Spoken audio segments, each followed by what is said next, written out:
70 см коза. Снимай я! Да. Снимаме бе, направи ми прическа сега. Моята е колко? Без да ми отнасяш с малко. Милиметра. Мама, снимай ли как красим?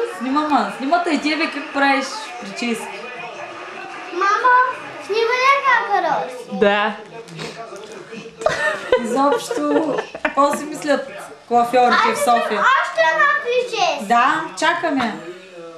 Обаче, при това положение, където се постригал на мене, грам не ми капа косата. Никакви косми няма. Преобладаницата, въобще като съм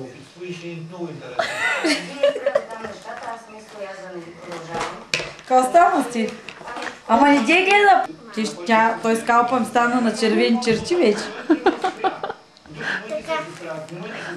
Снимай яде. Снимаме. Ама сега друга снимка. Хайде друга. Прави друга прическа.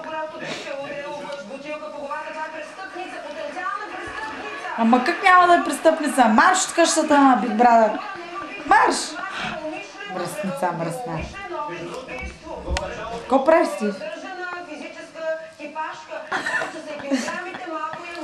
Мама, направи. Ама направи ми прическа ли? С кога чака? Направих.